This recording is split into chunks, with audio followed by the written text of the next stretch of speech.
ਸਾਹਿਬ JIO. ਵਹਿ ਪ੍ਰਗਟਿਓ ਮਰਦ ਅਗਮੜਾ, ਵਰਿਆਮ ਅਕੇਲਾ।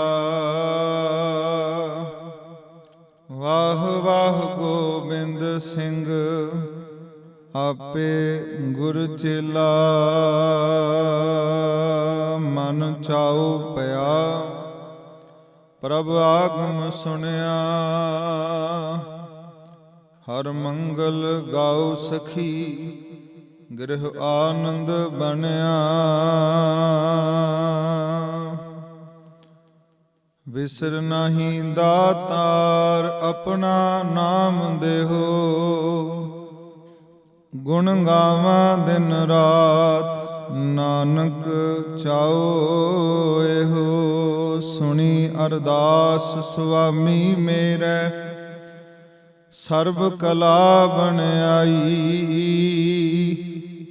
ਪ੍ਰਗਟ ਪਈ ਸਗਲੇ ਜੁਗ ਅੰਤਰ, ਗੁਰੂ ਨਾਨਕ ਕੀ ਵਡਿਆਈ। ਡੰਡੌਤ ਬੰਦਨ ਅਨਕ ਬਾਰ, ਸਰਬ ਕਲਾ ਸਮਰੱਥ।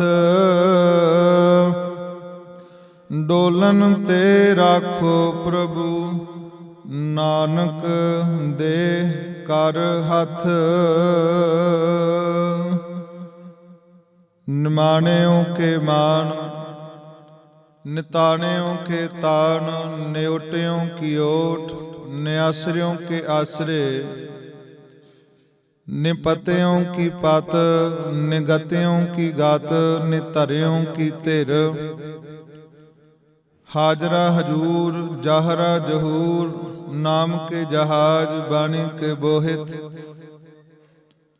ਅੰਤਰਜਾਮੀ ਪ੍ਰਗਟ ਗੁਰਾਂ ਕੀ ਦੇਹ।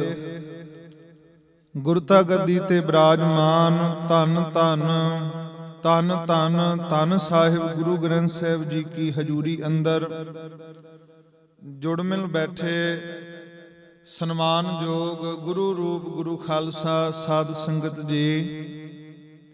ਆਓ ਬੜੇ ਪਿਆਰ ਭਾਵਨਾ ਸਹਿਤ ਮਨ ਚਿਤ ਬਿਰਤੀਆਂ ਇਕਾਗਰ ਕਰਕੇ ਸਤਿਗੁਰਾਂ ਦੇ ਚਰਨਾਂ ਦਾ ਧਿਆਨ ਧਰਦਿਆਂ, ਦੋਨੇ ਹੱਥ ਜੋੜਦਿਆਂ, ਸੀਸ ਝੁਕਾਉਂਦਿਆਂ ਸੰਗਤ ਜੀ ਲਵਾਓ ਹਾਜ਼ਰੀਆਂ, ਬੁਲਾਓ ਫਤਿਹ। ਵਾਹਿਗੁਰੂ ਜੀ ਕਾ ਖਾਲਸਾ, ਵਾਹਿਗੁਰੂ ਜੀ ਕੀ ਫਤਿਹ। ਸੰਗਤ ਜੀ ਵਡਭਾਗੀ ਹੋ, ਧੰਤਾ ਦੇ ਯੋਗ ਹੋ, ਜੋ ਕਿ ਸਤਿਗੁਰੂ ਸੱਚੇ ਪਾਤਸ਼ਾਹ ਮਹਾਰਾਜ ਜੀ ਦੀ ਅਪਾਰ ਬਖਸ਼ਿਸ਼। ਦਸਮੇਸ਼ ਪਿਤਾ ਸਰਬੰਸ ਦਾਨੀ ਅੰਮ੍ਰਿਤ ਕੇ ਦਾਤੇ। ਧੰਨ ਧੰਨ ਧੰਨ ਗੁਰੂ ਗੋਬਿੰਦ ਸਿੰਘ ਪਾਤਸ਼ਾਹ ਮਹਾਰਾਜ ਜੀਆਂ ਦਾ ਆਗਮਨ ਪੁਰਬ, ਪ੍ਰਕਾਸ਼ ਪੁਰਬ ਆਪ ਸਮੂਹ ਸੰਗਤਾਂ ਵੱਲੋਂ, ਪ੍ਰਬੰਧਕ ਕਮੇਟੀ ਵੱਲੋਂ ਬਹੁਤ ਪਿਆਰ ਭਾਵਨਾ ਸਹਿਤ ਸਤਿਗੁਰੂ ਸੱਚੇ ਪਾਤਸ਼ਾਹ ਮਹਾਰਾਜ ਜੀ ਦੀ ਹਜ਼ੂਰੀ ਅੰਦਰ ਸਜ ਕਰਕੇ ਆਪ ਜੀ ਸਤਿਗੁਰਾਂ ਦਾ ਪਾਵਨ ਦਿਹਾੜਾ ਮਨਾ ਰਹੇ ਹੋ। ਸੰਗਤ ਜੀ ਦੁਨੀਆ ਵਿੱਚ ਬੜੇ ਕਰਮ ਨੇ ਔਰ ਸਾਰੇ ਕਰਮ ਕੁਝ ਨਾ ਕੁਝ ਫਲ ਜ਼ਰੂਰ ਦਿੰਦੇ ਨੇ। ਜਿਵੇਂ ਹੋਰਨਾਂ ਧਰਮਾਂ ਵਿੱਚ ਵੀ ਕੋਈ ਵੀ ਕਰਮ ਕਰ ਲਓ, ਹਰ ਇੱਕ ਕਰਮ ਦਾ ਕੁਝ ਨਾ ਕੁਝ ਫਲ ਜ਼ਰੂਰ ਮਿਲਦਾ ਜੀ। ਪਰ ਗੁਰੂ ਗ੍ਰੰਥ ਸਾਹਿਬ ਮਹਾਰਾਜ ਨੂੰ ਪੁੱਛੀਏ, ਸਤਿਗੁਰੂ ਇਸ ਸੰਸਾਰ ਅੰਦਰ ਸਭ ਤੋਂ ਸ੍ਰੇਸ਼ਟ ਕਰਮ ਕਿਹੜਾ ਹੈ? ਹਜੂਰ ਦੇ ਬਚਨ ਆਉਂਦੇ ਨੇ, ਹਰ ਕੀਰਤ ਸਾਧ ਸੰਗਤ ਹੈ, ਸਿਰ ਕਰਮਨ ਕੈ ਕਰਮ। ਕਿ ਦੁਨੀਆ ਵਿੱਚ ਜਿੰਨੇ ਕਰਮ ਨੇ ਸੰਗਤ ਜੀ ਬਹੁਤ ਸ੍ਰੇਸ਼ਟ ਨੇ ਔਰ ਉਹਨਾਂ ਨੂੰ ਕਰਕੇ ਬੜਾ ਕੁਝ ਪ੍ਰਾਪਤ ਹੋ ਜਾਂਦਾ ਹੈ। ਪਰ ਗੁਰੂ ਗ੍ਰੰਥ ਸਾਹਿਬ ਦੀ ਪਾਵਨ ਬਾਣੀ ਦਾ ਬਚਨ ਹੈ ਕਿ ਜੇ ਸਭ ਤੋਂ ਸ੍ਰੇਸ਼ਟ ਕਰਮ ਦੀ ਗੱਲ ਕਰੀਏ ਤੇ ਉਹ ਹੈ ਗੁਰੂ ਕੀ ਸੰਗਤ ਵਿੱਚ ਬੈਠਣਾ। ਸਿਰ ਕਰਮਨ ਕੈ, ਪੜੋ ਸਾਰੇ, ਸਿਰ ਕਰਮਨ ਕੈ ਕਰਮ। ਵੀ ਸਾਰੇ ਕਰਮਾਂ ਤੋਂ ਜੇ ਕੋਈ ਸ੍ਰੇਸ਼ਟ ਕਰਮ ਮੰਨਿਆ ਤੇ ਉਹ ਹੈ ਸਾਧ ਸੰਗਤ ਵਿੱਚ ਬੈਠ ਕੇ ਨਿਰੰਕਾਰ ਦੀ ਵਡਿਆਈ ਕਰਨੀ, ਨਿਰੰਕਾਰ ਦੀ ਉਸਤਤ ਕਰਨੀ ਔਰ ਆਪਣੇ ਆਪ ਨੂੰ ਵਡਭਾਗੀ ਸਮਝੀਏ। ਪਰ ਸਤਿਗੁਰੂ ਨੂੰ ਪੁੱਛੀਏ, ਮਹਾਰਾਜ ਇਹ ਕਰਮ ਸਾਰਿਆਂ ਨੂੰ ਪ੍ਰਾਪਤ ਹੋ ਜਾਂਦਾ?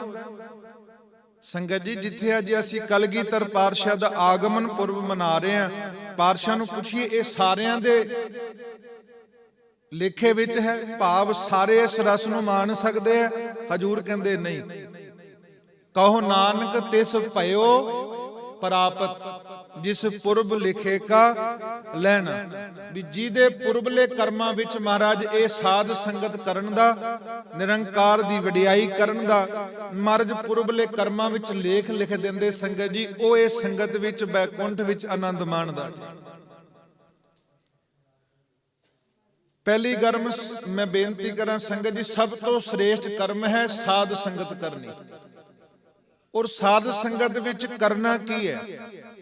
ਪਹਿਲੀ ਤੇ ਮੈਂ ਬੇਨਤੀ ਕੀਤੀ ਕਰਮ ਕਿਹੜਾ ਕਰਨਾ ਹੈ। ਉਹ ਸ੍ਰੇਸ਼ਟ ਕਰਮ ਹੈ ਸਾਧ ਸੰਗਤ ਵਿੱਚ ਬੈਠ ਕੇ ਨਿਰੰਕਾਰ ਦੀ ਵਡਿਆਈ ਕਰਨਾ।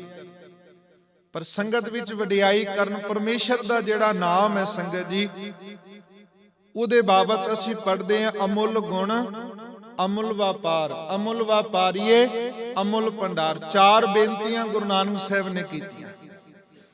ਪਾਤਸ਼ਾਹ ਕਹਿੰਦੇ ਜਿਸ ਨਾਮ ਨੂੰ ਤੁਸੀਂ ਜਪ ਰਹੇ ਹੋ ਨਾ, ਪਰਮਾਤਮਾ ਦਾ ਜਿਹੜਾ ਨਾਮ ਹੈ ਉਹਦਾ ਕੋਈ ਪਾਰਾਵਾਰ ਨਹੀਂ। ਅਮੁੱਲ ਗੁਣ, ਪਰਮਾਤਮਾ ਦੇ ਇੰਨੇ ਗੁਣ ਨੇ ਗਿਣੇ ਨਹੀਂ ਜਾ ਸਕਦੇ। ਅਮੁੱਲ ਗੁਣ ਅਮੁੱਲ ਵਪਾਰ। ਹੁਣ ਵਪਾਰ ਕਿਹੜਾ ਕਰਨਾ ਸੀ ਸੰਗਤ ਜੀ? ਦੁਨੀਆ ਵਿੱਚ ਕੀਤੇ ਹੋਏ ਵਪਾਰ ਵਿੱਚ ਘਾਟਾ ਪੈ ਸਕਦਾ ਜੀ। ਪਹਿਲੀ ਗੱਲ, ਅਸੀਂ ਵਪਾਰ ਕਰਦੇ ਆਂ, ਕਾਰ ਵਿਹਾਰ ਕਰਦੇ ਆਂ, ਕਿਰਤ ਕਰਦੇ ਆਂ, ਔਰ ਕਈ ਵਾਰੀ ਤੁਸੀਂ ਦੇਖਿਆ ਹੋਵੇਗਾ ਜੀਵਨ ਵਿੱਚ ਜ਼ਰੂਰ ਘਾਟਾ ਪਿਆ ਹੋਵੇਗਾ। ਪਰ ਉਹ ਜਿਹੜਾ ਕਾਰੋਬਾਰ ਹੈ, ਉਹ ਜਿਹੜਾ ਵਪਾਰ ਹੈ ਸੰਗਤ ਜੀ, ਉਹ ਕੇਵਲ ਇਸ ਦੇਸ਼ ਤੱਕ ਸੀਮਿਤ ਹੈ। ਅੱਜ ਪਹਿਲੀ ਗੱਲ ਮੈਂ ਬੇਨਤੀ ਕੀਤੀ ਸੀ ਕਰਮ ਕਿਹੜਾ ਕਰਨਾ, ਔਰ ਦੂਜੀ ਬੇਨਤੀ ਹੈ ਵਪਾਰ ਕਿਹੜਾ ਕਰਨਾ। ਆਪਾਂ ਸਾਰੇ ਵਪਾਰ ਕਰਦੇ ਆਂ, ਪਰ ਜਿੱਥੇ ਤੁਸੀਂ ਬੈਠੇ ਹੋ ਇਹ ਗੁਰਮੁਖਾਂ ਦਾ, ਇਹ ਸਤਿਗੁਰਾਂ ਦੇ ਪਿਆਰਿਆਂ ਦਾ ਵਪਾਰ ਹੈ। ਇੱਕ ਬੜਾ ਪਿਆਰਾ ਬਚਨ ਹੈ ਬਾਣੀ ਵਿੱਚ, ਆਪਾਂ ਸਾਰੇ ਪੜ੍ਹ ਕੇ ਆਰੰਭਤਾ ਕਰੀਏ। ਵਣਜ ਕਰੋ ਵਣਜਾਰਿਓ, ਵਣਜ ਕਰੋ ਵਣਜਾਰਿਓ। ਵਾਹ ਵਾਹ। ਵਣਜ ਕਰੋ ਵਣਜਾਰਿਓ, ਵਣਜ ਕਰੋ ਵਣਜਾਰਿਓ।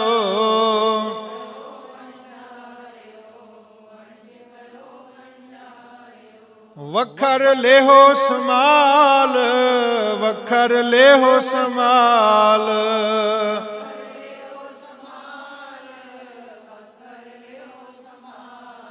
ਦੁਨੀਆ ਦਾ ਕੀਤਾ ਵਪਾਰ ਨੁਕਸਾਨ ਹੋ ਸਕਦਾ ਹੈ, ਔਰ ਦੁਨੀਆ ਦਾ ਕੀਤਾ ਵਪਾਰ ਕੇਵਲ ਇਸ ਦੇਸ਼ ਤੱਕ ਸੀਮਿਤ ਹੈ। ਗੁਰੂ ਨਾਨਕ ਸਾਹਿਬ ਕਹਿੰਦੇ ਇਹ ਭਾਈ ਵਪਾਰ ਕਰਨਾ ਹੈ ਤੇ ਪ੍ਰਮਾਤਮਾ ਦੇ ਨਾਮ ਦਾ ਕਰਨਾ ਹੈ। ਉਹਦੇ ਵਿੱਚ ਵਡਿਆਈਆਂ ਕੀ ਨੇ ਸੰਗਤ ਜੀ? ਜਿੱਥੇ ਤੁਸੀਂ ਬੈਠੇ ਹੋ ਹਰ ਇੱਕ ਨੂੰ ਇਹ ਵਪਾਰ ਕਰਨਾ ਨਸੀਬ ਨਹੀਂ ਹੁੰਦਾ। ਮਾਇਆ ਹਰ ਕੋਈ ਕਮਾ ਸਕਦਾ ਹੈ, ਗਰੀਬ ਤੋਂ ਗਰੀਬ ਕਮਾ ਲੇਗਾ, ਨੌਕਰੀ ਕਰਕੇ ਆਪਣਾ ਪਰਿਵਾਰ ਪਾਲ ਲੇਗਾ, ਉਹ ਮਾਇਆ ਕਮਾ ਸਕਦਾ ਹੈ। ਪਰ ਸਤਿਗੁਰ ਕਹਿੰਦੇ ਨਿਰੰਕਾਰ ਦੇ ਨਾਮ ਦਾ ਵਪਾਰ ਕਰਨਾ ਹਰ ਕੋਈ ਨਹੀਂ ਕਰ ਸਕਦਾ। ਇਹ ਵੱਡੇ ਭਾਗ ਨੇ ਸਾਡੇ।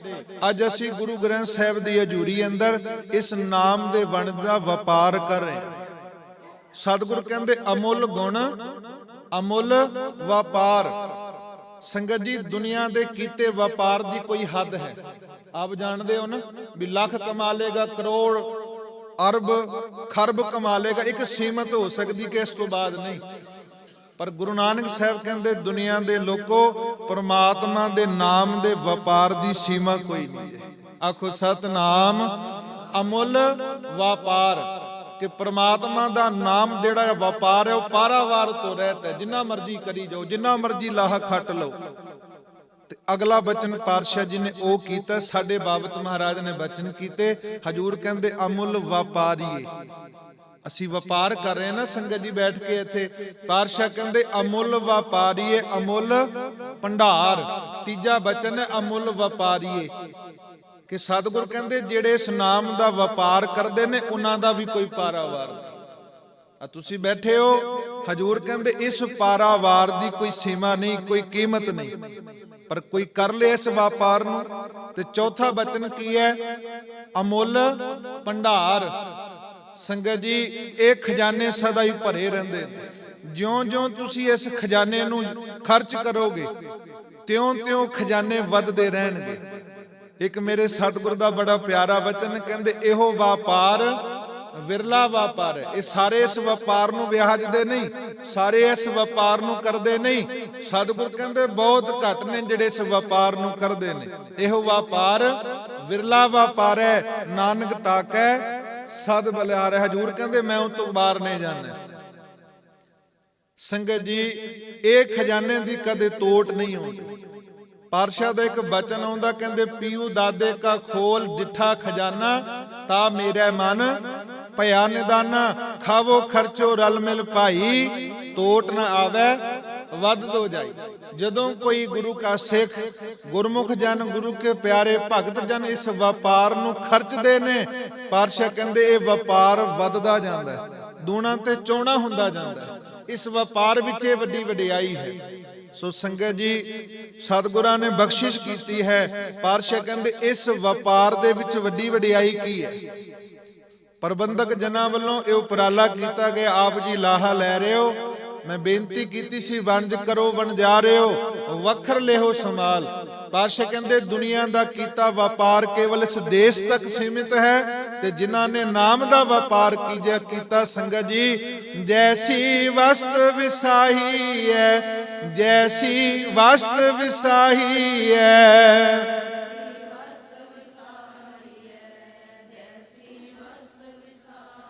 ਤੈਸੀ ਨਿਭੈ ਨਾਲ, ਤੈਸੀ ਨਿਭੈ ਨਾਲ,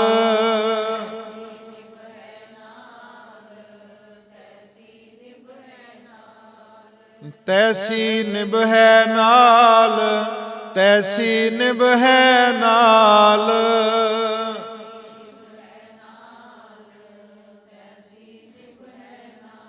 ਸਤਿਗੁਰੂ ਕਹਿੰਦੇ ਇਹ ਕੀਤਾ ਹੋਇਆ ਵਣਜ, ਇਹ ਕੀਤਾ ਹੋਇਆ ਵਪਾਰ ਇਸ ਲੋਕ ਤੇ ਪਰਲੋਕ ਵਿੱਚ ਇਸ ਜੀਵ ਦੇ ਕੰਮ ਆਉਂਦਾ ਹੈ।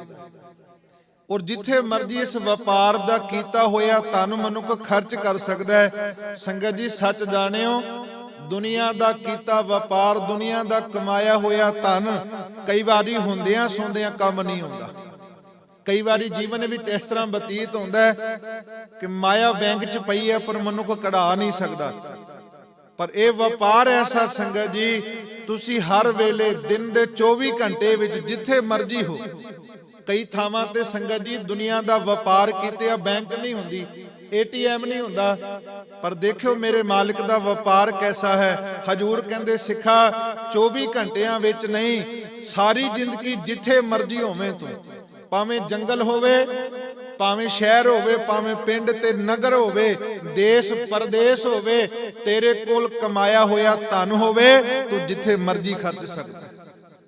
ਤਿੱਥੇ ਤੂੰ ਸਮਰੱਥ, ਜਿੱਥੇ ਕੋਈ ਨਾਹੇ, ਉੱਥੇ ਤੇਰੀ ਰੱਖ ਅਗਨੀ ਉਦਰ ਮਾਹੇ। ਇਹ ਨਾਮ ਸੰਗਤ ਜੀ ਜਿੱਥੇ ਕਹੋਗੇ, ਜਿੱਥੇ ਗੁਰੂ ਅੱਗੇ ਅਰਦਾਸ ਕਰੋਗੇ, ਗੁਰੂ ਕਿਰਪਾ ਕਰ, ਸਤਿਗੁਰੂ ਕੀਤੇ ਹੋਏ ਵਪਾਰ ਵਿੱਚੋਂ ਉਹ ਬਖਸ਼ਿਸ਼ਾਂ ਕਰ ਦਿੰਦੇ ਆ। ਸਾਧ ਸੰਗਤ ਜੀ, ਪਹਿਲੀ ਮੈਂ ਗੱਲ ਕੀਤੀ ਸੀ ਕਿ ਸਭ ਤੋਂ ਚੰਗਾ ਕਰਮ ਕਿਹੜਾ ਜੀ? ਉਹ ਕਰਮ ਹੈ ਸਾਧ ਸੰਗਤ ਕਰਨੀ। ਦੂਜੀ ਬੇਨਤੀ ਮੈਂ ਕੀਤੀ ਹੈ ਕਿ ਸਭ ਤੋਂ ਚੰਗਾ ਵਪਾਰ ਕਿਹੜਾ? ਉਹ ਹੈ ਨਾਮ ਦਾ ਵਪਾਰ। ਵਣਜ ਕਰੋ ਵਣਜਾ ਰਿਓ, ਨਾਮ ਦਾ ਵਪਾਰ। ਤੀਜੀ ਮੈਂ ਬੇਨਤੀ ਕਰਾਂਗਾ, ਗੁਰੂ ਕਿਹੋ ਜਿਹਾ ਹੋਣਾ ਚਾਹੀਦਾ ਕਿ ਸਿੱਖ ਤੇ ਨਾਮ ਜਪ ਰਿਹਾ, ਸਿੱਖ ਤੇ ਬਾਣੀ ਪੜ੍ਹ ਰਿਹਾ, ਸਿੱਖ ਤੇ ਕੀਰਤਨ ਕਰ ਰਿਹਾ, ਪਰ ਗੁਰੂ ਕਿਹੋ ਜਿਹਾ ਹੈ?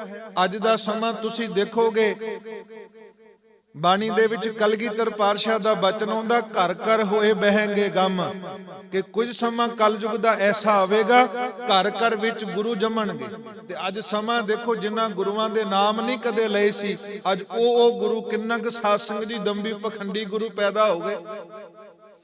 ਪਰ ਗੁਰੂ ਗ੍ਰੰਥ ਸਾਹਿਬ ਕਹਿੰਦੇ, ਗੁਰ ਪੂਰਾ ਜਿਨ ਸਿਮਰਿਆ ਸਈ ਪਏ ਨਿਹਾਲ। ਜਿਨ੍ਹਾਂ ਨੇ ਪੂਰੇ ਗੁਰੂ ਨੂੰ ਸਿਮਰਿਆ, ਉਹਨਾਂ ਦਾ ਲੋਕ ਤੇ ਪਰਲੋਕ ਗੁਰੂ ਨੇ ਸੁਹੇਲਾ ਕਰ ਦਿੱਤਾ।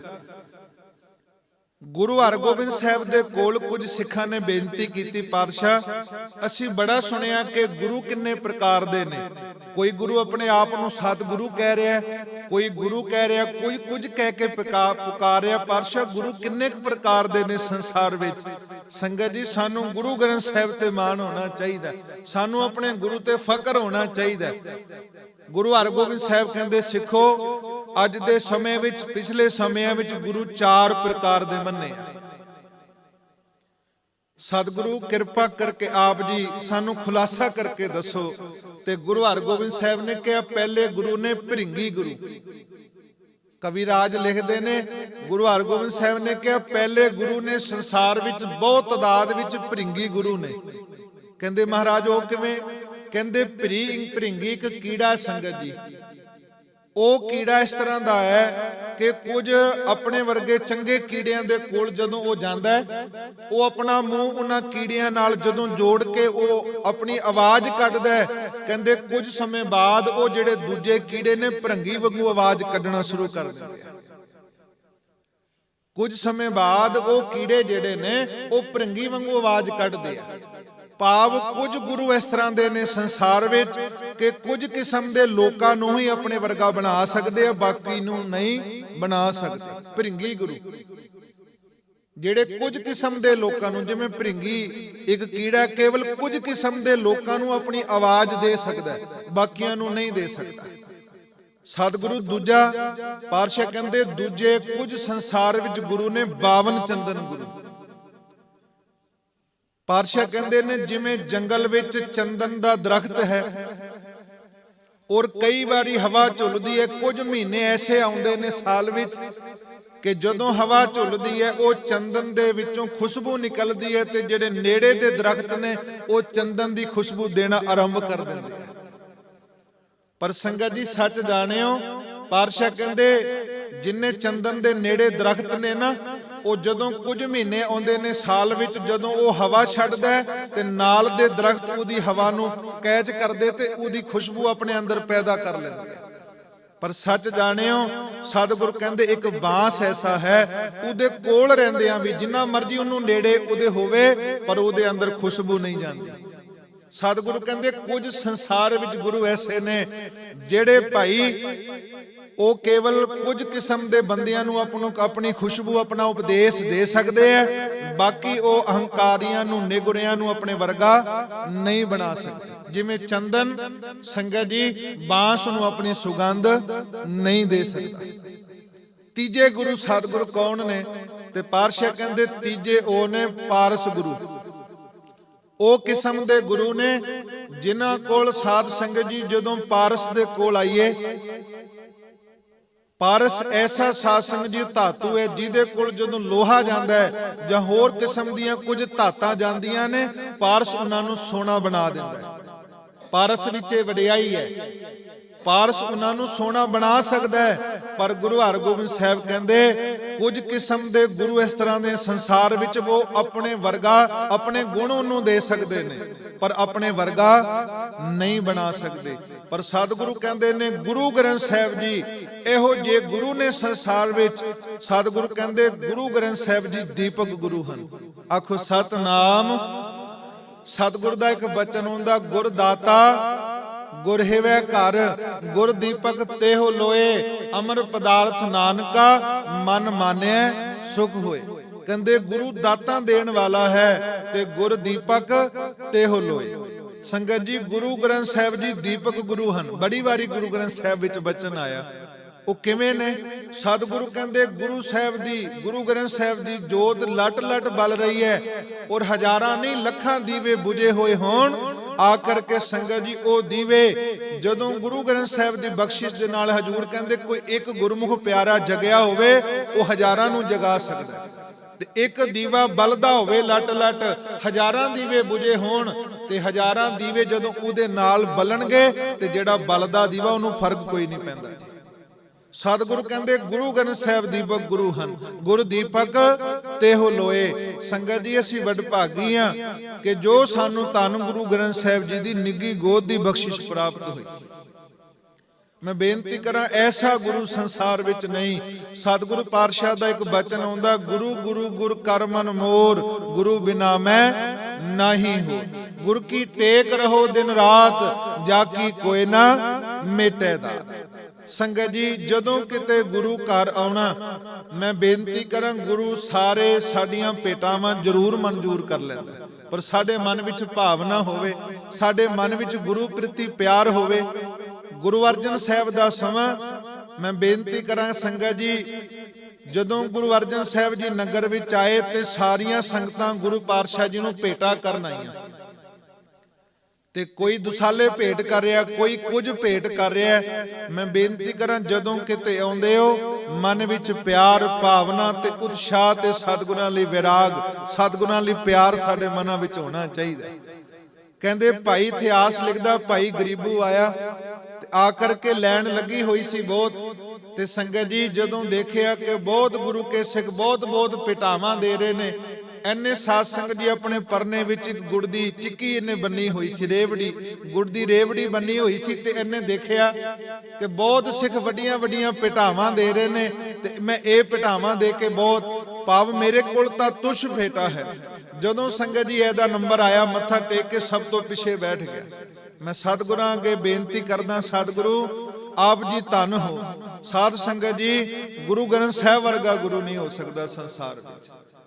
गुरु अर्जन साहब ने जदों सारी संगत मत्था टेक के बैठ गई, पातशाह ने बचन कीते, तवारीख लिख दी है, कवि राज लिखते हैं। पातशाह ने कहा कोई भेटा देने वाला रह गया होवे ते भेटा दे दो। संगत हैरान हो गई कि अज पहली बारी महाराज ने बचन कीते कि जेड़ा कोई भेटा लैके आया वो सानू भेट कर दे। हुण संगत हैरान सी कि अगे सतगुरां ने इहो जिहा बचन कदे नहीं कीता कि भेटा कोई लैके आया ते सानू भेट करे। संगत हैरान हुई, पर संगत ने कह दिता हाँ महाराज, सब ने भेट जिहड़ी भेटा लैके आए सी आप जी अगे भेटा भेट कर दी। पर भाई गरीबू सब तो पिछे बैठ करके नीवी पाई हुई है, ते मनो मन विचार करदा महाराज भेटा ते लैके आया, पर भेटा है बड़ी छोटी है। संगत जी दूजी बारी फिर महाराज ने आवाज दी, सतगुरु कहंदे सिखो संगत विच कोई ऐसा होवे जिहड़ा भेटा लैके आया होवे ते भेटा दित्ती ना होवे, असीं भेटा लैण वास्ते खड़े, सानू भेटा दिओ। संगत जी भाई गरीबू फिर ना उठिया। ऐसा सतगुरु लोड़ लहो, गुरु ग्रंथ साहब का बचन है। कहंदे गुरु अर्जन साहब तख्त तो उठे ते भाई गरीबू कोल चले गए। भाई गरीबू दे कोल जा करके बैठ गए।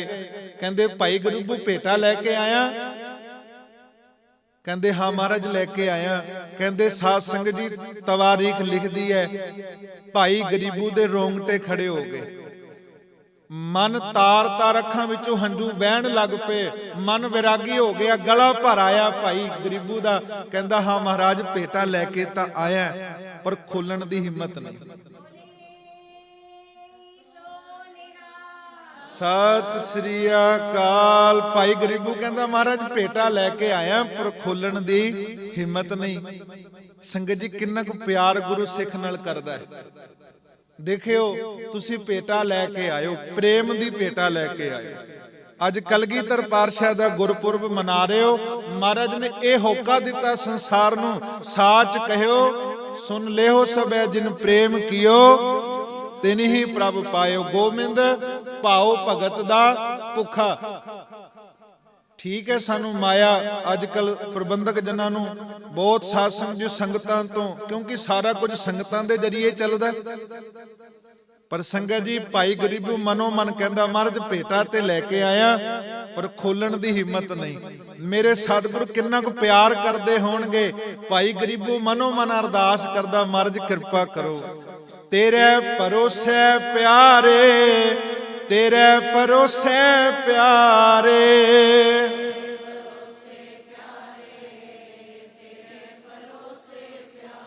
तेरे भरोसे प्यारे, तेरे भरोसे प्यारे।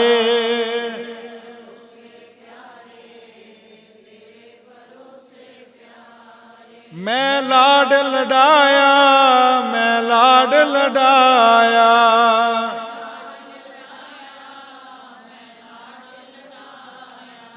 ਲਾਡ ਲਡਾਇਆ, ਮੈਂ ਲਾਡ ਲਡਾਇਆ।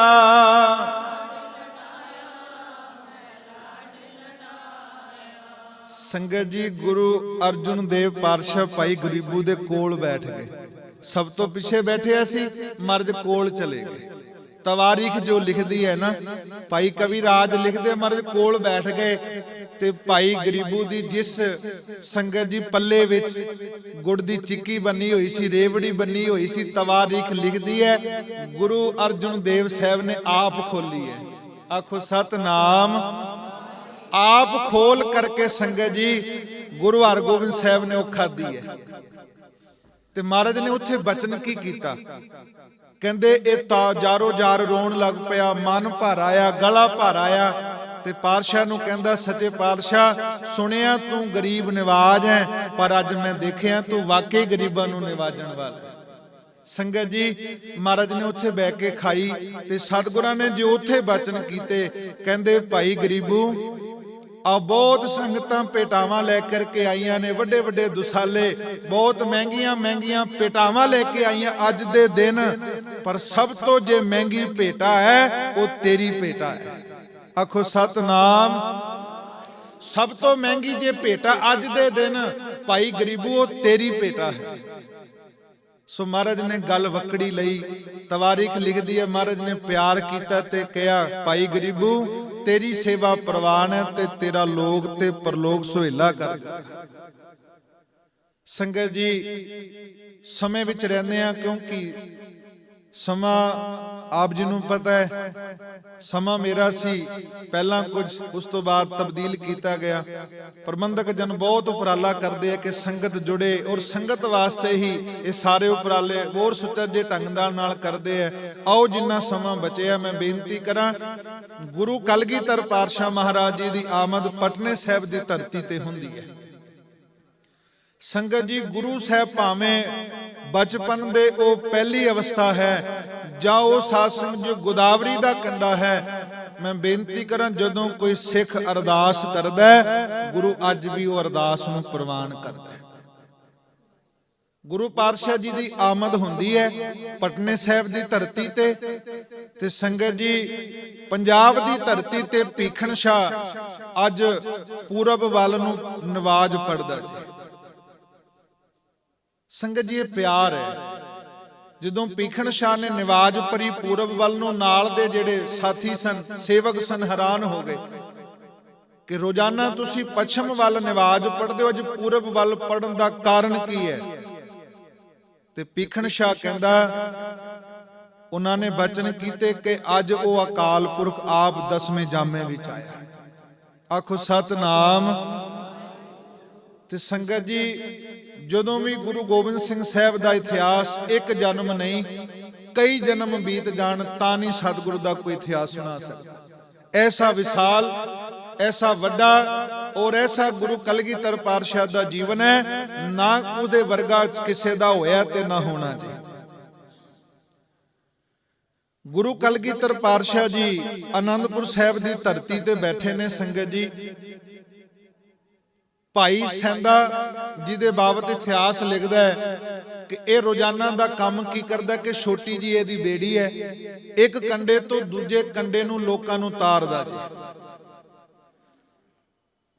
ਭਾਈ ਸੈਂਦੇ ਦਾ ਨਿਤ ਦਾ ਕਰਮ ਹੈ ਕਿ ਆਪਣੇ ਘਰੋਂ ਜਾਣਾ, ਪ੍ਰਸ਼ਾਦਾ ਤਿਆਰ ਕਰ ਲੈਣਾ ਤੇ ਸਵੇਰੇ ਆਪਣੇ ਬੇੜੀ ਨੂੰ ਸਾਫ਼ ਕਰਕੇ ਤੇ ਸਾਰਾ ਦਿਨ ਦਿਹਾੜੀ ਕਰਨੀ, ਵਾਪਸ ਘਰ ਆਉਣਾ। ਜਿਵੇਂ ਗੁਰੂ ਸਾਹਿਬ ਦਾ ਹੁਕਮ ਹੈ, ਕਿਰਤ ਕਰਨੀ, ਨਾਮ ਜਪਣਾ ਤੇ ਵੰਡ ਛਕਣਾ। ਪਰ ਇੱਕ ਦਿਨ ਇਹਦੇ ਮਨ ਵਿੱਚ ਪਿਆਰ ਜਾਗ ਗਿਆ ਕਿ ਕਲਗੀਧਰ ਪਾਤਸ਼ਾਹ, ਕਦੇ ਤੁਸੀਂ ਆਓ, ਮੇਰੀ ਬੇੜੀ ਵਿੱਚ ਬੈਠੋ ਤੇ ਮੈਂ ਤੁਹਾਨੂੰ ਪਾਰ ਲੰਘਾਵਾਂ। ਆਖੋ ਸਤਨਾਮ। ਸੰਗਤ ਜੀ, ਕਦੋਂ ਨਿਤਨੇਮ ਕਰਦੇ ਹੋ ਨਾ, ਗੁਰਦੁਆਰੇ ਸਾਹਿਬ ਕੀਰਤਨ ਸੁਣਦੇ ਹੋ, ਕਥਾ ਸੁਣਦੇ ਹੋ, ਘਰ ਵਿੱਚ ਬੈਠ ਕੇ ਜਦੋਂ ਵੀ ਕਿਤੇ ਧਿਆਨ ਧਰਦੇ ਹੋ, ਕਿਸੇ ਦਿਨ ਇਹ ਆਸ ਬਣਾਇਓ, ਕਲਗੀਧਰ ਪਾਤਸ਼ਾਹ ਅੱਜ ਮੈਨੂੰ ਤੇਰੇ ਦਰਸ਼ਨਾਂ ਦੀ ਪਿਆਸ ਜਾਗੀ ਹੈ। ਇਹ ਜਨਮ ਦਾ ਪਤਾ ਕੋਈ ਨਹੀਂ, ਕਿੰਨਾ ਕੁ ਸਮਾਂ ਸਾਡੀ ਜ਼ਿੰਦਗੀ ਦਾ ਬਾਕੀ ਹੈ, ਕਿਸੇ ਨੂੰ ਨਹੀਂ ਪਤਾ ਸੰਗਤ ਜੀ। ਕਿਉਂਕਿ ਪਾਵਨ ਬਾਣੀ ਦਾ ਬਚਨ ਹੈ, ਕਹਾਂ ਬਿਸਾਸਾ ਇਸ ਭਾਂਡੇ ਕਾ, ਇਤਨਕ ਲਾਗੇ ਠਣਕਾ। ਭਾਈ ਸਹਿੰਦੇ ਦੇ ਮਨ ਵਿੱਚ ਇੱਕ ਪਿਆਰ ਜਾਗ ਗਿਆ, ਸਤਿਗੁਰੂ ਪਤਾ ਨਹੀਂ ਕਿੰਨਾ ਕੁ ਸਮਾਂ ਜ਼ਿੰਦਗੀ ਦਾ ਬਾਕੀ ਹੈ, ਮਰਜ ਮੇਰਾ ਮਨ ਕਰਦਾ ਤੁਸੀਂ ਮੇਰੀ ਬੇੜੀ ਵਿੱਚ ਸਵਾਰ ਹੋਵੋ ਤੇ ਮੈਂ ਤੁਹਾਨੂੰ ਇਸ ਦਰਿਆ ਤੋਂ ਦੂਜੇ ਦਰਿਆ ਕੰਢੇ ਤੱਕ ਛੱਡ ਕੇ ਆਵਾਂ। ਕਹਿੰਦੇ ਨੇ ਉੱਥੇ ਹੋਰ ਬੇੜੀਆਂ ਵਾਲੇ ਵੀ ਨੇ ਸੰਗਤ ਜੀ, ਔਰ ਭਾਈ ਸਹਿੰਦੇ ਦੀ ਜਿਹੜੀ ਬੇੜੀ ਹੈ ਨਾ ਉਹ ਬਹੁਤ ਪੁਰਾਣੀ ਹੈ। ਹੁਣ ਭਾਈ ਆਪਣੀ ਸਹਿੰਦਾ ਆਪਣੀ ਬੇੜੀ ਨੂੰ ਰੋਜ਼ ਸਵਾਰਦਾ ਹੈ, ਸਾਫ਼ ਕਰਦਾ ਹੈ, ਤੇ ਜਿਹੜੇ ਨਾਲ ਦੇ ਨੇ ਸਿੰਘ ਉਹ ਕਹਿੰਦੇ ਸਹਿੰਦਿਆ ਕੀ ਗੱਲ ਤੂੰ ਇੰਨੀ ਬੇੜੀ ਨੂੰ ਸਵਾਰਦਾ ਹੈ, ਸਾਫ਼ ਕਰਦਾ ਹੈ? ਭਾਈ ਸਹਿੰਦਾ ਕਹਿੰਦਾ ਇੱਕ ਦਿਨ ਕਲਗੀਧਰ ਪਾਤਸ਼ਾਹ ਆਉਣਗੇ, ਮੇਰੀ ਬੇੜੀ ਵਿੱਚ ਸਵਾਰ ਹੋਣਗੇ। ਦੇਖੋ ਏਡਾ ਕੁ ਭਰੋਸਾ ਸਿੱਖ ਦਾ ਹੋਣਾ ਚਾਹੀਦਾ। ਤੇ ਨਾਲ ਦਿਆਂ ਨੇ ਕੀ ਕਿਹਾ, ਭਾਈ ਸਹਿੰਦਿਆ ਜੇ ਸਤਿਗੁਰ ਆ ਵੀ ਗਏ ਉਹ ਤੇਰੀ ਬੇੜੀ ਵਿੱਚ ਨਹੀਂ ਬਹਿਣਗੇ। ਜੀ ਆ ਵੀ ਗਏ, ਕਹਿੰਦੇ ਕਿਉਂ? ਭਾਈ ਸਹਿੰਦਾ ਕਹਿੰਦਾ ਕਿਉਂ ਨਹੀਂ ਬੈਠਣਗੇ? ਕਹਿੰਦੇ ਤੇਰੀ ਬੇੜੀ ਪੁਰਾਣੀ ਹੈ, ਟੁੱਟੀ ਹੋਈ ਹੈ, ਤੇ ਸਾਡੀਆਂ ਬੇੜੀਆਂ ਨਵੀਆਂ ਨੇ। ਉਹਨਾਂ ਵਿੱਚੋਂ ਕੁਝ ਸਿੰਘਾਂ ਦੀਆਂ ਬੇੜੀਆਂ ਨਵੀਆਂ ਸਨ, ਬਹੁਤ ਸੋਹਣੀਆਂ ਸਜਾਈਆਂ ਹੋਈਆਂ ਸਨ। ਸਹਿੰਦਿਆ ਜੇ ਗੁਰੂ ਕਲਗੀਧਰ ਆ ਵੀ ਗਏ ਤੇਰੀ ਬੇੜੀ ਵਿੱਚ ਨਹੀਂ ਬੈਠਣਗੇ। ਹੁਣ ਦੇਖਿਓ ਸਿੱਖ ਦਾ ਹਿਰਦਾ। ਭਾਈ ਸਹਿੰਦਾ ਉਸ ਬੇੜੀ ਨੂੰ ਉਹਨਾਂ ਬੇੜੀਆਂ ਤੋਂ ਕੁਝ ਦੂਰ ਲੈ ਗਿਆ ਕਿ ਜੇ ਸਤਿਗੁਰ ਆਉਣਗੇ ਤੇ ਮਹਾਰਾਜ ਮੇਰੇ ਕੋਲ ਹੀ ਆਉਣਗੇ। ਉਧਰ ਕਲਗੀਧਰ ਪਾਤਸ਼ਾਹ ਜਦੋਂ ਕੋਈ ਸਿੱਖ ਇਸ ਭਾਵਨਾ ਨਾਲ ਚੇਤੇ ਕਰਦਾ ਨਾ ਸੰਗਤ ਜੀ, ਮੈਂ ਪਿਛਲੇ ਦੀਵਾਨਾਂ ਵਿੱਚ ਵੀ ਬੇਨਤੀ ਕੀਤੀ ਸੀ, ਭੈਣ ਨਾਨਕੀ ਅੱਜ ਵੀ ਜਦੋਂ ਕੋਈ ਭੈਣ ਨਾਨਕੀ ਬਣ ਕੇ ਅਰਦਾਸ ਕਰਦੀ ਹੈ, ਗੁਰੂ ਨਾਨਕ ਅੱਜ ਵੀ ਆਉਂਦੇ ਆ। ਕਲਗੀਧਰ ਪਾਤਸ਼ਾਹ ਜੀ ਨੂੰ ਅੱਜ ਵੀ ਚੇਤੇ ਕਰੋਗੇ, ਮਹਾਰਾਜ ਅੱਜ ਵੀ ਸਹਾਈ ਹੁੰਦੇ ਆ। ਭਾਈ ਸਹਿੰਦਾ ਕੁਝ ਦੂਰੀ ਤੇ ਅੱਜ ਚਲੇ ਗਿਆ। ਅੱਜ ਸਵੇਰੇ ਆਪਣੇ ਘਰੋਂ ਨਿਕਲਿਆ ਤੇ ਸਾਧ ਸੰਗਤ ਜੀ ਘਰੋਂ ਨਿਕਲ ਕੇ ਉਹਨਾਂ ਬੇੜੀਆਂ ਤੋਂ ਕੁਝ ਦੂਰ ਚਲੇ ਗਿਆ। ਜਾ ਕਰਕੇ ਬੇੜੀ ਨੂੰ ਸਫਾਈ ਕਰੀ ਜਾਂਦਾ। ਇਤਿਹਾਸ ਲਿਖਦਾ ਜੂਨ ਤੇ ਜੁਲਾਈ ਦਾ ਉਹ ਮਹੀਨਾ, ਗਰਮੀ ਦੀ ਅੱਤ ਦੀ ਰੁੱਤ ਹੈ, ਬਹੁਤ ਗਰਮੀ ਪੈ ਰਹੀ ਹੈ। ਉਧਰ ਭਾਈ ਸਹਿੰਦਾ ਉਸ ਬੇੜੀ ਨੂੰ ਸਵਾਰਦਿਆਂ ਸਾਫ਼ ਕਰਦਿਆਂ ਕਹਿੰਦੇ ਧੁੱਪ ਸਿਰ ਤੇ ਆ ਗਈ ਤੇ ਕਹਿੰਦੇ ਉੱਥੇ ਹੀ ਸਾਧ ਸੰਗਤ ਜੀ ਇਹਨੂੰ ਨੀਂਦ ਆ ਗਈ। ਜੋ ਤਵਾਰੀਖ ਲਿਖਦੀ ਇਹਨੂੰ ਨੀਂਦ ਆ ਗਈ। ਨੀਂਦ ਵਿੱਚ ਇਹਦਾ ਮਨ ਕਲਗੀਧਰ ਪਾਤਸ਼ਾਹ ਦੇ ਚਰਨਾਂ ਵਿੱਚ ਆਨੰਦਪੁਰ ਸਾਹਿਬ ਜੁੜ ਗਿਆ। ਹੁਣ ਕਈ ਵਾਰੀ ਹੁੰਦਾ ਅਸੀਂ ਘਰ ਵਿੱਚ ਬੈਠੇ ਹੋਈਏ ਨਾ ਤੇ ਕਈ ਵਾਰੀ ਮਨ ਇੱਥੇ ਆ ਜਾਂਦਾ ਹੈ, ਤੇ ਮਾਫ ਕਰਿਓ ਕਈ ਵਾਰੀ ਇੱਥੇ ਬੈਠਦਿਆਂ ਵੀ ਕਾਰੋਬਾਰ ਚੱਲੀ ਜਾਂਦੇ ਆ।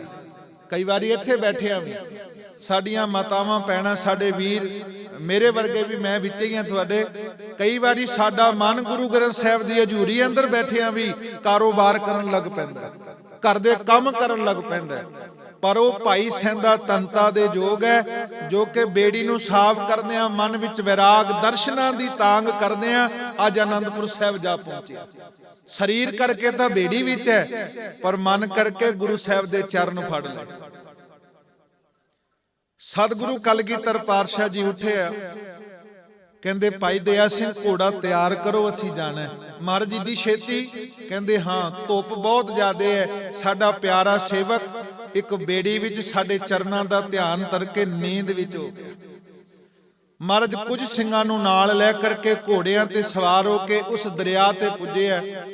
ਤੇ ਭਾਈ ਸਾਹਿਬ ਲਿਖਦੇ ਆ ਕਿ ਜਦੋਂ ਕਲਗੀਧਰ ਪਾਤਸ਼ਾਹ ਦਰਿਆ ਤੇ ਪੁੱਜੇ ਤੇ ਭਾਈ ਦਇਆ ਸਿੰਘ ਨੂੰ ਕਿਹਾ, ਦਇਆ ਸਿੰਘਾ ਜਿੰਨੇ ਤੁਸੀਂ ਸਾਰੇ ਸਿੰਘੋ ਇਹਨਾਂ ਬੇੜੀਆਂ ਵਿੱਚ ਬੈਠੋ, ਅਸੀਂ ਉਹ ਸਾਹਮਣੇ ਉਹ ਬੇੜੀ ਅਸੀਂ ਉਹਦੇ ਵਿੱਚ ਬਹਿਣਾ।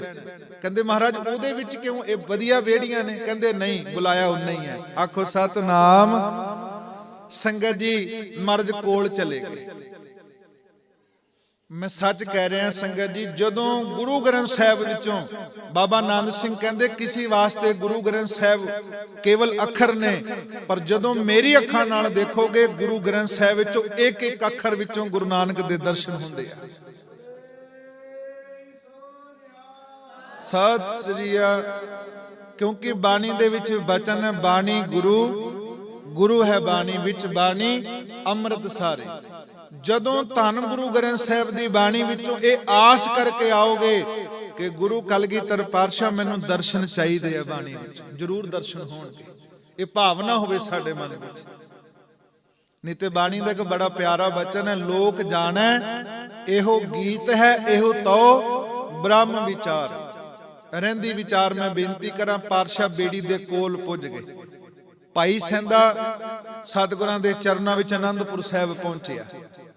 ਸੰਗਤ ਜੀ, ਮਹਾਰਾਜ ਨੇ ਮੋਢੇ ਤੇ ਹੱਥ ਰੱਖਿਆ ਤੇ ਬਚਨ ਕੀਤੇ, ਭਾਈ ਸੈਂਦਿਆ ਉੱਠ, ਅਸੀਂ ਆ ਗਏ ਹਾਂ।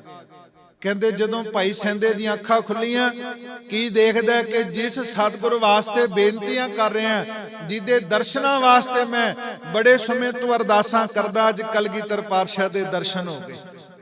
ਬੜਾ ਮਨ ਆਨੰਦ ਵਿੱਚ ਆ ਗਿਆ। ਮਨ ਖਿੜਾਓ, ਮਨ ਸਾਧ ਸੰਗਜੋ ਬਹੁਤ ਕਹਿੰਦੇ ਨੇ ਇੰਨਾ ਖੁਸ਼ ਹੋਇਆ ਕਿ ਮਹਾਰਾਜ ਦੇ ਦਰਸ਼ਨ ਕਰਕੇ ਬਾਗੋ ਬਾਗ ਹੋ ਗਿਆ। ਮਹਾਰਾਜ ਨੂੰ ਉਥੇ ਬੇੜੀ ਵਿੱਚ ਕੱਪੜਾ ਵਿਛਾਇਆ ਤੇ ਮਹਾਰਾਜ ਨੂੰ ਕਿਹਾ, ਸੱਚੇ ਪਾਤਸ਼ਾਹ ਤੁਸੀਂ ਬੈਠੋ। ਮਹਾਰਾਜ ਬੈਠੇ ਤੇ ਸਾਧ ਸੰਗਤ ਜੀ, ਇਹ ਚੱਪੂ ਤੇ ਮਾਰਦਾ ਪਾਣੀ ਵਿੱਚ, ਪਰ ਇਹਦਾ ਧਿਆਨ, ਇਹਦਾ ਅੱਖਾਂ, ਇਹਦਾ ਮਨ ਸਤਿਗੁਰਾਂ ਦੇ ਚਰਨਾਂ ਵਿੱਚ ਹੈ। ਅੱਖਾਂ ਕਰਕੇ ਗੁਰੂ ਸਾਹਿਬ ਦੇ ਦੀਦਾਰ ਕਰ ਰਿਹਾ। ਮਹਾਰਾਜ ਤੋਂ ਇੱਕ ਪਲ ਵੀ ਅੱਖਾਂ ਨਹੀਂ ਹਟਾ ਰਿਹਾ। ਤੇ ਸਾਧ ਸੰਗਤ ਜੀ, ਦਰਿਆ ਪਾਰ ਕਰ ਦਿੱਤਾ। ਤਵਾਰੀਖ ਲਿਖਦੀ ਹੈ, ਜਦੋਂ ਦਰਿਆ ਪਾਰ ਕੀਤਾ ਨਾ ਸੰਗਤ ਜੀ, ਤੇ ਕਲਗੀਧਰ ਪਾਤਸ਼ਾਹ ਬੜੇ ਖੁਸ਼ ਹੋਏ ਕਿ ਤੂੰ ਸਾਨੂੰ ਬੁਲਾਇਆ, ਪੁਕਾਰਿਆ, ਅਸੀਂ ਆਏ ਹਾਂ। ਤੇ ਭਾਈ ਦਇਆ ਸਿੰਘ ਨੂੰ ਕੋਲ ਬੁਲਾ ਲਿਆ। ਦਇਆ ਸਿੰਘ ਕੁਝ ਮੋਹਰਾਂ ਦੇ। ਕਹਿੰਦੇ ਮਹਾਰਾਜ ਦੱਸੋ। ਕਹਿੰਦੇ ਸਾਰਾ ਦਿਨ ਇਹਨੇ ਮਜ਼ਦੂਰੀ ਨਹੀਂ ਕੀਤੀ, ਇਹਦੇ ਬੱਚੇ, ਇਹਦਾ ਪਰਿਵਾਰ ਅੱਜ ਕੀ ਘਰ ਜਾ ਕੇ ਦੇਵੇਗਾ। ਰੋਜ਼ ਮਜ਼ਦੂਰੀ ਕਰਦਾ ਹੈ, ਆਪਣੇ ਘਰ ਵਾਸਤੇ ਮਾਇਆ ਜੋੜਦਾ ਹੈ। ਅੱਜ ਸਾਰਾ ਦਿਨ ਇਹਨੇ ਕਿਸੇ ਨੂੰ ਬੇੜੀ ਵਿੱਚ ਬਿਠਾਇਆ ਕੋਈ। ਲਾ ਇਹਨੂੰ ਥੋੜੀ ਜਿਹੀ ਮਜ਼ਦੂਰੀ ਦੇ ਦਈਏ, ਥੋੜੀ ਜਿਹੀ ਮੋਹਰਾਂ ਦੇ ਦਈਏ। ਸੰਗਤ ਜੀ ਦੇਖਿਓ ਮੇਰਾ ਸਤਿਗੁਰੂ ਕਿੰਨਾ ਕੁ ਪਿਆਰ ਕਰਦਾ। ਜਦੋਂ ਭਾਈ ਦਇਆ ਸਿੰਘ ਕੋਲੋਂ ਕਲਗੀਧਰ ਪਾਤਸ਼ਾਹ ਨੇ ਮੋਹਰਾਂ ਲਈਆਂ ਤੇ ਦੇਣ ਲੱਗੇ ਨਾ ਸਤਿਗੁਰ, ਤੇ ਭਾਈ ਸੈਂਦਾ ਉੱਚੀ ਉੱਚੀ ਰੋਣ ਲੱਗ ਪਿਆ। ਭਾਈ ਸੈਂਦਾ ਰੋਣ ਲੱਗ ਪਿਆ। ਮਹਾਰਾਜ ਕਹਿੰਦੇ ਕੀ ਹੋਇਆ ਸੈਂਦਿਆ, ਵੀ ਤੈਨੂੰ ਅਸੀਂ ਮੋਹਰਾਂ ਦੇ ਰਹੇ ਹਾਂ, ਤੂੰ ਦਿਹਾੜੀ ਦੀ ਮੰਨ ਲਓ ਕਿ 400 ਵਟਕ ਕਰਦਾ, 500 ਵਟਕ ਕਰਦਾ, ਅਸੀਂ ਤੈਨੂੰ ਕਈ ਹਜ਼ਾਰ, 2 ਗੁਣਾ 4 ਗੁਣਾ ਜ਼ਿਆਦਾ ਦੇ ਰਹੇ ਹਾਂ। ਤੂੰ ਖੁਸ਼ ਹੋਣਾ ਚਾਹੀਦਾ, ਤੂੰ ਵਿਰਾਗ ਵਿੱਚ ਰੋਣ ਲੱਗ ਪਿਆ। ਹੱਥ ਜੁੜ ਗਏ ਮਹਾਰਾਜ ਦੇ ਚਰਨਾਂ ਤੇ ਮੱਥਾ ਟੇਕ ਕਰਕੇ ਕਿਹਾ, ਸਤਿਗੁਰੂ ਇਹ ਜਿਹੜੀਆਂ ਮੋਹਰਾਂ ਦੇ ਰਹੇ ਹੋ ਨਾ, ਅੱਗੇ ਵੀ ਬੜੇ ਆਉਂਦੇ ਆ, ਬਹੁਤ ਮੇਰੀ ਬੇੜੀ ਵਿੱਚ ਬੈਠਦੇ ਆ, ਰੋਜ਼ਾਨਾ ਮੈਂ ਕਿੰਨਿਆਂ ਨੂੰ ਪਾਰ ਲੰਘਾਉਣਾ, ਉਹ ਵੀ ਮਾਇਆ ਦੇ ਕੇ ਜਾਂਦੇ ਆ। ਸਤਿਗੁਰੂ ਮਲਾ, ਮੈਂ ਵੀ ਮਲਾ ਤੇ ਮਲਾ ਤੁਸੀਂ ਵੀ ਹੋ। ਮੇਰਾ ਵੀ ਮਲਾਹ ਦਾ ਕੰਮ ਹੈ ਤੇ ਮਲਾਹ ਦਾ ਕੰਮ ਤੁਹਾਡਾ ਵੀ ਜੀ। ਜਦੋਂ ਇੰਨੇ ਬਚਨ ਕੀਤੇ ਭਾਈ ਦਇਆ ਸਿੰਘ ਹੈਰਾਨ ਹੋ ਗਏ। ਭਾਈ ਦਇਆ ਸਿੰਘ ਨੇ ਕਿਹਾ ਕਿ ਭਾਈ ਸੈਂਦਿਆ ਕਿਹੜੀ ਗੱਲਾਂ ਕਰ ਰਹੇ ਆ, ਤੂੰ ਤੇ ਮਲਾਹ, ਤੇਰਾ ਕੰਮ ਹੈ, ਪਰ ਮੇਰਾ ਸਤਿਗੁਰ ਮਲਾਹ ਨਹੀਂ। ਉਥੇ ਤਵਾਰੀਖ ਲਿਖਦੀ ਹੈ, ਭਾਈ ਸੈਂਦਾ ਕਹਿੰਦਾ ਮੈਂ ਤੇ ਭਾਈ ਦਇਆ ਸਿੰਘ ਇੱਕ ਇਸ ਦਰਿਆ ਤੋਂ ਉਸ ਦਰਿਆ ਤੱਕ ਲੈ ਕੇ ਜਾਣਾ ਹੈ। ਕਲਗੀਧਰ ਪਾਤਸ਼ਾਹ ਜੀ ਇਸ ਲੋਕ ਤੋਂ ਪਰਲੋਕ ਤੱਕ ਲੈ ਕੇ ਜਾਂਦੇ। ਸਤਿ ਸ੍ਰੀ ਅਕਾਲ। ਭਾਈ ਦਇਆ ਸਿੰਘ ਨੇ ਜਦੋਂ ਬਚਨ ਕੀਤੇ ਤੇ ਸੰਗਤ ਜੀ, ਜਦੋਂ ਭਾਈ ਸੈਂਦਾ ਜਾਰ ਜਾਰ ਰੋਣ ਲੱਗ ਪਿਆ ਤੇ ਸਤਿਗੁਰੂ ਕਲਗੀਧਰ ਪਾਤਸ਼ਾਹ ਕਹਿੰਦੇ ਹੋਇਆ ਕੀ ਹੈ, ਤੇ ਦੋਨੇ ਹੱਥ ਜੋੜ ਕਰਕੇ ਜੋ ਬਚਨ ਕੀਤੇ ਨਾ ਸੰਗਤ ਜੀ, ਉਹਨਾਂ ਬਚਨਾਂ ਨੂੰ ਹਿਰਦੇ ਵਿੱਚ ਵਸਾਇਓ। ਭਾਈ ਸੈਂਦਾ ਕਹਿੰਦਾ ਇਹ ਮੋਹਰਾਂ ਦੇਖ ਕੇ ਗਲੋਂ ਨਾ ਲਾ ਮੈਨੂੰ। ਬੜੇ ਪਿਆਰੇ ਬਚਨ ਕਵੀ ਨੇ ਲਿਖੇ ਨੇ। ਕਹਿੰਦੇ ਇਹ ਮੋਹਰਾਂ ਦੇਖ ਕੇ ਗਲੋਂ ਨਾ ਲਾ ਮੈਨੂੰ, ਕਿਤੇ ਸਕਲ ਨਾ ਮੇਰੀ ਵਿਸਾਰ ਛੱਡੀ। ਕਿ ਦੁਨੀਆ ਦੇ ਹੋਰ ਵੀ ਲੋਕ ਆਉਂਦੇ, ਉਹ ਵੀ ਮਾਇਆ ਦਿੰਦੇ, ਤੇਰੇ ਵਿੱਚ ਤੇ ਉਹਨਾਂ ਵਿੱਚ ਫਰਕ ਕੀ ਰਹਿ ਗਿਆ। ਭਾਈ ਸੈਂਦਾ ਕਹਿੰਦਾ ਹੇ ਸਤਿਗੁਰੂ ਕਲਗੀਧਰ ਪਾਤਸ਼ਾਹ, ਮੋਹਰਾਂ ਦੇ ਕੇ ਗਲੋਂ ਨਾ ਲਾ ਮੈਨੂੰ, ਕਿਤੇ ਸਕਲ ਨਾ ਮੇਰੀ ਵਿਸਾਰ ਛੱਡੀ। ਅੱਜ ਤੁਸੀਂ ਆਏ, ਮੈਂ ਤੁਹਾਨੂੰ ਪਾਰ ਕੀਤਾ, ਕੱਲ ਮੈਂ ਆਵਾਂ ਮੈਨੂੰ ਤਾਰ ਛੱਡੀ। ਆਖੋ ਸਤਨਾਮ। ਕਿ ਸੱਚੇ ਪਾਤਸ਼ਾਹ ਮੋਹਰਾਂ ਦੇ ਕੇ ਮੈਨੂੰ ਭੁੱਲ ਨਾ ਜਾਈ। ਅੱਜ ਤੁਸੀਂ ਆਏ, ਮੈਂ ਤੁਹਾਨੂੰ ਪਾਰ ਕੀਤਾ, ਕੱਲ ਮੈਂ ਆਵਾਂ ਮੈਨੂੰ ਤਾਰ ਛੱਡੀ। ਭੁੱਲ ਨਾ ਜਾਇਓ ਸਤਿਗੁਰ। ਮਹਾਰਾਜ ਬੜੇ ਖੁਸ਼ ਹੋਏ। ਸਤਿਗੁਰਾਂ ਨੇ ਗੱਲ ਵਕੜੀ ਵਿੱਚ ਲਿਆ, ਮਹਾਰਾਜ ਨੇ ਪਿਆਰ ਕੀਤਾ। ਤਵਾਰੀਖ ਲਿਖਦੀ ਹੈ ਸੰਗਤ ਜੀ, ਮਹਾਰਾਜ ਕਹਿੰਦੇ ਭਾਈ ਸੈਂਦਿਆ ਅੱਜ ਅਸੀਂ ਆਏ, ਤੂੰ ਪਾਰ ਕੀਤਾ। ਅੱਜ ਅਸੀਂ ਆਏ, ਤੂੰ ਪਾਰ ਕੀਤਾ, ਜਾਂ 21 ਕੁੱਲਾਂ ਤੇਰੀਆਂ ਤਾਰੀਆਂ ਨੇ। ਸਤ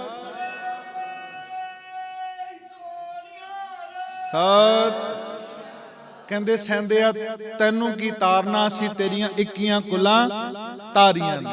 ਐਸੇ ਮੇਰੇ ਬਾਜਾਂ ਵਾਲੇ ਸਤਿਗੁਰੂ ਨੇ, ਜਿਹੜਾ ਵੀ ਪਿਆਰ ਨਾਲ, ਜਿਹੜਾ ਵੀ ਸਤਿਗੁਰੂ ਨੂੰ ਚੇਤੇ ਕਰਦਾ ਸੰਗਤ ਜੀ, ਐਸਾ ਖਾਲਸਾ ਪੰਥ ਸਤਿਗੁਰਾਂ ਨੇ ਸਜਾਇਆ। ਤੇ ਮਹਾਰਾਜ ਨੇ ਬਚਨ ਕੀਤਾ ਸੀ, ਪ੍ਰਗਟਿਓ ਖਾਲਸਾ ਪਰਮਾਤਮ ਕੀ ਮੋਜ। ਐਸੀ ਮਹਾਰਾਜ ਨੇ ਬਖਸ਼ਿਸ਼ ਕੀਤੀ, ਖਾਲਸੇ ਪੰਥ ਦੀ ਸਿਰਜਣਾ ਕੀਤੀ। ਤੇ ਆਖਿਰਕਾਰ ਸਾਧ ਸੰਗਤ ਜੀ, ਬਹਾਦਰ ਸ਼ਾਹ ਜਦੋਂ ਗੁਰੂ ਕਲਗੀਧਰ ਪਾਤਸ਼ਾਹ ਹਜੂਰ ਸਾਹਿਬ ਦੀ ਪਾਵਨ ਧਰਤੀ ਤੇ ਜਾਂਦੇ, ਮੈਂ ਸਮਾਪਤੀ ਕਰਨ ਲੱਗਾ, ਸਮਾਂ ਹੋ ਗਿਆ ਸੰਗਤ ਜੀ। ਤੇ ਬਹਾਦਰ ਸ਼ਾਹ ਨੇ ਕਿਹਾ ਸੀ, ਮਹਾਰਾਜ ਤੁਹਾਡੇ ਵਾਸਤੇ ਇੱਕ ਹੀਰਾ ਲੈ ਕੇ ਆਇਆ। ਤੇ ਸੰਗਤ ਜੀ, ਮਹਾਰਾਜ ਨੇ ਕਿਹਾ ਸੀ, ਉਹ ਹੀਰਾ ਜਦੋਂ ਦੇਣ ਲੱਗਾ ਤੇ ਮਹਾਰਾਜ ਨੇ ਗੋਦਾਵਰੀ ਵਿੱਚ ਛੱਡ ਦਿੱਤਾ। ਇਹ ਬੜਾ ਮਨ ਵਿੱਚ, ਮੈਂ ਸੰਖੇਪ ਵਿੱਚ ਬੇਨਤੀ ਕਰ ਰਿਹਾ, ਇਹਦੇ ਮਨ ਵਿੱਚ ਬੜਾ ਆਇਆ ਕਿ ਮੈਂ ਏਡਾ ਮਹਿੰਗਾ ਹੀਰਾ ਜਿਹੜੇ ਸਾਡੇ ਖਜ਼ਾਨੇ ਵਿੱਚ ਉਹਦੇ ਵਰਗਾ ਹੋਰ ਕੋਈ ਹੀਰਾ ਨਹੀਂ, ਤੇ ਮੈਂ ਸਤਿਗੁਰ ਨੂੰ ਭੇਟ ਕਰ ਦਿੱਤਾ। ਤੇ ਆਖਿਰਕਾਰ ਬਹਾਦਰ ਸ਼ਾਹ ਨੇ ਕਿਹਾ, ਮਹਾਰਾਜ ਇਹ ਹੀਰਾ ਮੈਂ ਤੁਹਾਡੇ ਵਾਸਤੇ ਬੇਸ਼ਕੀਮਤੀ ਹੀਰਾ ਸੀ, ਮਹਾਰਾਜ ਤੁਸੀਂ ਇਹਦੀ ਪਰਵਾਹ ਕੋਈ ਨਹੀਂ ਕੀਤੀ। ਤੇ ਸੰਗਤ ਜੀ, ਉਸ ਸਮੇਂ ਮਹਾਰਾਜ ਨੇ ਬਚਨ ਕੀਤਾ ਕਿ ਭਾਈ ਗੋਦਾਵਰੀ ਵਿੱਚੋਂ ਇਹਦਾ ਹੀਰਾ ਕੱਢ ਕੇ ਦੇ ਦਿਓ। ਜਦੋਂ ਹੀਰਾ ਕੱਢਿਆ ਸੰਗਤ ਜੀ, ਉਹਦੇ ਵਰਗੇ ਕਈ 100 ਹੀਰੇ ਉੱਥੇ ਸੀ। ਕੁਝ ਹੀਰੇ ਜਦੋਂ ਕੱਢੇ ਅੱਗੇ ਰੱਖੇ ਤੇ ਬਹਾਦਰ ਸ਼ਾਹ ਨੂੰ ਕਿਹਾ, ਜਿਹੜਾ ਤੇਰਾ ਹੀਰਾ ਉਹ ਚੱਕ ਲੈ। ਸਮਝ ਆ ਗਈ। ਮਹਾਰਾਜ ਨੇ ਕਿਹਾ, ਬਹਾਦਰ ਸ਼ਾਹ ਇਹਨਾਂ ਹੀਰਿਆਂ ਦੀ ਕੀ ਗੱਲ ਕਰਦਾ, ਅਸੀਂ ਕੱਚ ਦਾ ਵਪਾਰ ਨਹੀਂ ਕਰਦੇ। ਜਾਨਾਂ ਤੋਂ ਪਿਆਰੇ ਸਿੰਘ, ਜਾਨਾਂ ਤੋਂ ਪਿਆਰੇ ਸਿੰਘ, ਮੈਂ ਆਨੰਦਪੁਰ ਸਾਹਿਬ ਦੀ ਧਰਤੀ ਤੇ, ਚਮਕੌਰ ਦੀ ਧਰਤੀ ਤੇ, ਮਾਛੀਵਾੜੇ ਦੇ ਜੰਗਲਾਂ ਵਿੱਚ ਭਾਵ 14 ਜੰਗਾਂ ਸਤਿਗੁਰਾਂ ਨੇ ਲੜੀਆਂ। ਪਾਤਸ਼ਾਹ ਕਹਿੰਦੇ ਜਾਨਾਂ ਤੋਂ ਪਿਆਰੇ ਸਿੰਘ ਵਾਰੇ ਨੇ। ਸੰਗਤ ਜੀ, ਗੁਰੂ ਕਲਗੀਧਰ ਪਾਤਸ਼ਾਹ ਮਹਾਰਾਜ ਜੀ ਦੇ ਆਗਮਨ ਪੁਰਬ ਤੇ ਆਪ ਜੀ ਜੁੜੇ ਹੋ। ਆਓ ਅਰਦਾਸ ਕਰੀਏ। ਸਤਿਗੁਰੂ, ਮੈਂ ਖਾਸ ਕਰਕੇ ਬੇਨਤੀ ਕਰਾਂਗਾ, ਸਤਿਗੁਰੂ ਜੀ ਜਿਨ੍ਹਾਂ ਨੇ ਸੰਗਤ ਜੀ ਅੰਮ੍ਰਿਤ ਛਕਿਆ ਉਹ ਨਿਤਨੇਮੀ ਜ਼ਰੂਰ ਬਣੋ, ਤੇ ਜਿਨ੍ਹਾਂ ਨੇ ਅੰਮ੍ਰਿਤ ਨਹੀਂ ਛਕਿਆ ਨਾ, ਇਹ ਸਾਡਾ ਗੁਰਪੁਰਬ ਮਨਾਉਣਾ ਤਾਂ ਸਫਲ ਹੈ। ਜਿਨ੍ਹਾਂ ਨੇ ਅੰਮ੍ਰਿਤ ਨਹੀਂ ਛਕਿਆ ਉਹ ਜ਼ਰੂਰ ਅੰਮ੍ਰਿਤ ਪਾਨ ਕਰਕੇ ਗੁਰੂ ਪਰਿਵਾਰ ਵਿੱਚ ਸ਼ਾਮਲ ਹੋਵੋ। ਤੇ ਜਿਨ੍ਹਾਂ ਨੇ ਅੰਮ੍ਰਿਤ ਛਕਿਆ ਵਡਭਾਗੀ, ਉਹ ਨਿਤਨੇਮ ਜ਼ਰੂਰ ਕਰਿਆ ਕਰੋ, ਨਿਤਨੇਮ ਨਾ ਕਦੀ ਛੱਡੋ। ਸੰਗਤ ਜੀ ਬੇਨਤੀ ਹੈ, ਵਿਚਾਰ ਕਰਦੇ ਆਂ, ਬੇਅੰਤ ਪ੍ਰਕਾਰ ਦੀਆਂ ਭੁੱਲਾਂ ਹੋ ਗਈਆਂ। ਧੰਨ ਗੁਰੂ ਗ੍ਰੰਥ ਸਾਹਿਬ ਮਹਾਰਾਜ ਆਪ ਸਮੂਹ ਸੰਗਤਾਂ ਬਖਸ਼ਣ ਯੋਗ ਨੇ, ਬਖਸ਼ ਲੈਣਾ। ਸਭ ਤੋਂ ਵੱਧ ਧੰਨਵਾਦੀ ਧੰਨ ਗੁਰੂ ਗ੍ਰੰਥ ਸਾਹਿਬ ਮਹਾਰਾਜ ਜੀਆਂ ਦਾ, ਪ੍ਰਬੰਧਕ ਜਨਾਂ ਦਾ, ਆਪ ਸਮੂਹ ਸੰਗਤਾਂ ਦਾ, ਜੋ ਕਿ ਆਪ ਜੀ ਦੇ ਦਰਸ਼ਨ ਕਰਵਾਏ। ਆਓ ਸੰਗਤ ਜੀ, ਦਿਓ ਅਸੀਸਾਂ, ਹੋਈਆਂ ਭੁੱਲਾਂ ਚੁੱਕਾਂ ਦੀ ਮੁਆਫੀ। ਬੁਲਾਓ ਫਤਿਹ। ਵਾਹਿਗੁਰੂ ਜੀ ਕਾ ਖਾਲਸਾ, ਵਾਹਿਗੁਰੂ ਜੀ ਕੀ